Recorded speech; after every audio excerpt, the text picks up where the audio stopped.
हम लोग आगे पढ़ते हैं। पूर्णांक संख्या, पूर्णांक संख्या, ठीक है। इसको इंग्लिश में इंटीजर बोलता है, इंटीजर, इंटीजर। इसको आराम से बोलो, इंटीजर। 3 खंड में बोलो, integer, integer, integer, integer, integer, याद हो जाओ। पूर्णांक को इंग्लिश में क्या कहते हैं? इंटीजर नंबर, संख्या का नंबर। सिर्फ पूर्णांक का तुम्हारा हुआ इंटीजर, संख्या का नंबर, संख्या का नंबर। तो क्या हुआ दोनों मिलाकर? इंटीजर नंबर हो गया। तो फिलहाल हमको इंग्लिश जानना ही नहीं है, क्या इंग्लिश जानना ही नहीं है, फिर बता दें।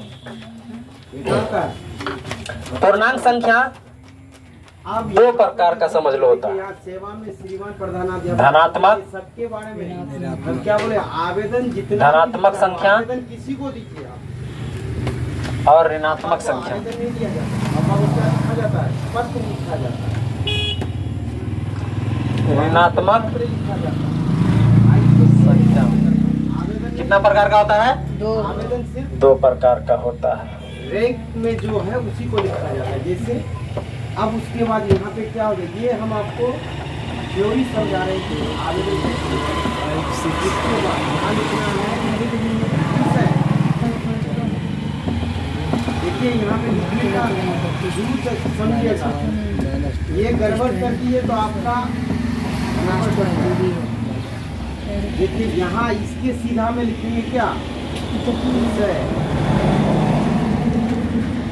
विषय क्या लिखोगे? विषय अगर मान के लिए आपको छुट्टी लेना है तो विषय छुट्टी लेने के समय जरा हाथ से लिखने वाला दया सर लेने के तो इस ऐसे लिखे ना, इधर हो जाएगा दायां, इधर हो जाएगा बायां।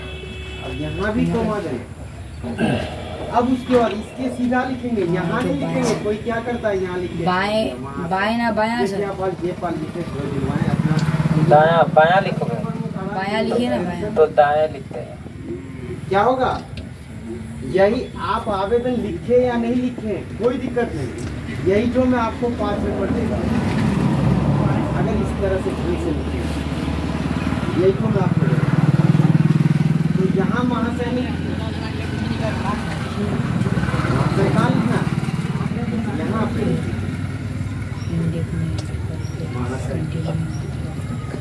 सभी ने निवेदन लिया है।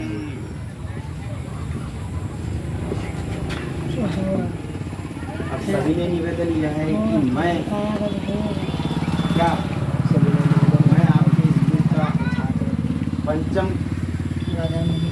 पंचम या षष्ठ या नवम या इंटर, मैं आपके कॉलेज का इंटर का छात्र हूँ।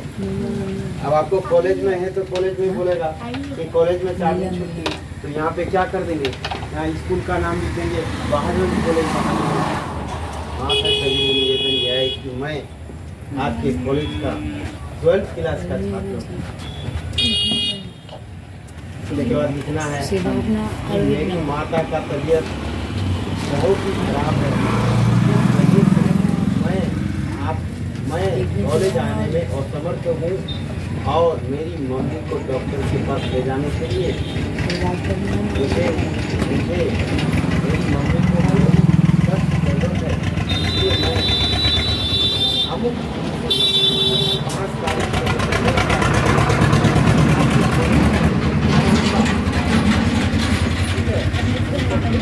रहूँगा। एक ऊपर में उसके बाद क्या है, परिभाषा में लिख दिए हैं, पहले समझना है थोड़ा सा। कॉल में मजमून समझ रहे हो ना? पूर्णांक संख्या पहले समझे, धनात्मक और ऋणात्मक 2 प्रकार का होता है। पूर्णांक संख्या धनात्मक और ऋणात्मक 2 प्रकार का होता है। उसके बाद हम लोग देखें, धनात्मक लिख दिए, यहाँ पर ऋणात्मक भी लिख दिए हैं। और ये संख्या रेखा हमने क्या बताया, ये संख्या रेखा है। क्या मजमून, ये क्या है, संख्या रेखा। संख्या रेखा मतलब संख्या को दर्शाने वाला लाइन, ठीक है। संख्या रेखा किसको कहेंगे पता चलेगा ना, जिस रेखा में संख्या को दर्शाया जाता है, जिस रेखा में संख्या को दर्शाया जाता है उसे संख्या रेखा कहेंगे। ये लाइन जो लिए उसमें संख्या सब डाले है ना, ये सब संख्या है, संख्या है ना डी जी सर। तो यहाँ पर देखो बीच में रहेगा क्या, 0, और इसके दाएं भाग में क्या है, माइनस में संख्या रहेगा, बाएं भाग में माइनस में संख्या रहेगा, और 0 से दाएं, सॉरी 0 से बाएं प्लस में, 0 से बाएं प्लस में, और 0 से दाएं माइनस में। ये हमने जो लिखा उसके हिसाब से दाया बाया है यहाँ पर, ठीक है। इसको हम प्रैक्टिकल करके दिखाया। ऐसे अगर मुड़ते हैं तो ये दाया और ये बाया हो जाता है। और यहाँ पूर्ण संख्या, ठीक, पूर्णांक संख्या है तो इसका परिभाषा भी है, पूर्णांक संख्या का परिभाषा, ऐसी संख्याओं का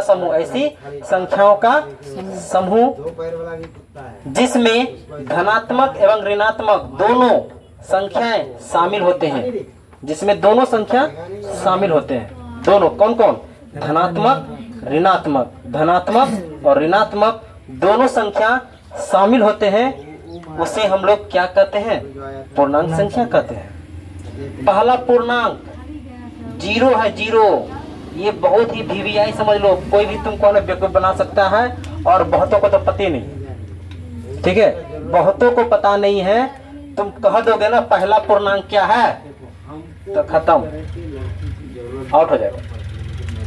पहला पूर्णांक 0 होता है, पहला पूर्णांक 0 होता है, और ये कभी भी माइनस में नहीं रहेगा, कभी भी नहीं, जिंदगी में कभी भी ये माइनस का मुंह ही नहीं देखा है, समझे।